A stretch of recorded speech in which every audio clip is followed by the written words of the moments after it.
Приветствую, оқушылар. Бүгінгі сабағымыздың тақырыбы «Қайырымды қойшы».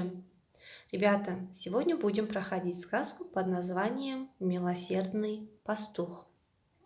Бүгінгі өтетін жаңа сөздер қиыршық тас, галька, либо гравий, асыл тас, драгоценный камень, бұзылып қалу, сломаться. Қиыршық тас, асыл тас, бұзылып қалу. Жаңа сөздерді дәптерге жазамыз. Келесі бірінші тапсырма ертегіні оқы. Бұл ертегі шашыраңқы ретпен берілген. Біздің мақсатымыз дұрыс ретін табу. Ребята, в этом задании дана сказка по частям в разбросанном порядке. Наша задача определить правильность порядка. Ендеше оқиық. Қайырымды қойшы. Ертеде бір қарлығаш болыпты. Ол ауылдың сыртындағы жалғыз ағашты мекендепті. Күн сайын ұясында отырып бір қойшының әнін тыңдайды екен. Бір күні қатты дауыл тұрып, қарлығаштың ұясы бұзылып қалады. Қарлығаш баспанасыз қалып, шырылдап кетті. Оның дауысын қойлар естіп, қойшыны ертіп келеді. Қойшы, тойып, тамақ ішкім келеді. Жаңа үйге көшкім келеді, деп ән салады екен. Бірде қарлығаш ұшып бара жатып, жартастың арасынан жарқыраған қиыршық тастарды байқайды. Қарлығаштың есіне қойшының жақсылығы түседі. Қойшы бұзылған ұяны көріп, оны қайта құрастырады. Ұяны өзінің бас киіміне салады да, ағаштағы орнына қояды. Қарлығаш қатты қуанды. Осы кезде өзіне адамның жақсылығын ұмытпаймын деп уәде береді. Қарлығаш қойшының үйіне күнде бір асыл тастан әкеле бастады. Қойшы асыл тастарды базарға апарып, киім, азық-түлік сатып алады. Үй сатып алады. Осылайша қойшының арманы орындалыпты. Қарлығаш қазір де көмек керек адамдарға асыл тас тасып жүрген көрінеді.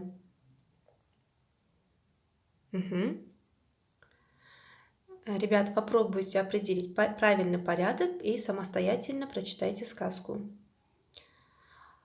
Енді біз мәтіннің басын, мәтіннің негізгі бөлігін және мәтіннің соңын сурет арқылы анықтаймыз.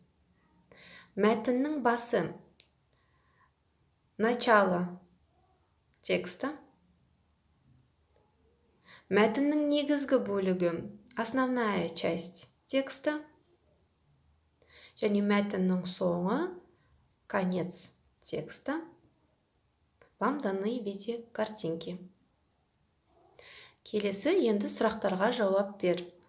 Ертегідегі кейіпкерлерді атам. Назови персонажи сказки. Қойшы қарлығашқа қалай көмектесті? Как пастух помог ласточке? Қарлығаш қойшының үйіне не апарып жүрді? Что принесла ласточка в дом пастуха? Қарлығаш қандай құс? Ласточка какая птица? Это задание устное. Запишите голосовым сообщением и отправьте учителю. Келесі екінші тапсырма, тест тапсырмасы. Ребята, чтобы проверить, насколько вы поняли сказку, давайте выполним тестовое задание. Бірінші сұрақ. Қарлығаш қай жерді мекендепті? Где обитала ласточка? Екінші. Қойшының қалауы не болыпты? Что желал пастух?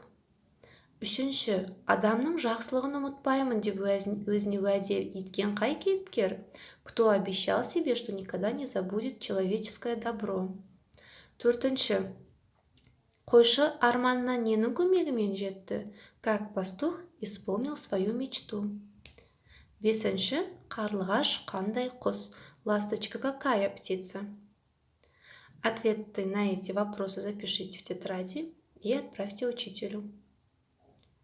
Келесі үй тапсырмасы, үшінші тапсырма 72-ші бет. Сөйлемдерді толықтыр.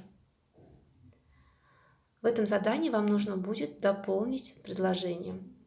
Қарлығашты қайырымды, мейірімді деп айта аламын, себебі я могу сказать, что ласточка милосердная и добрая, потому что нужно будет дописать предложение. Қойшыны қайырымды, мейірімді деп айта аламын, себебі Я могу сказать, что пастух милосердный и добрый, потому что здесь тоже нужно написать свое мнение. Енді сабағымыз аяқталды. Сау болыңыз.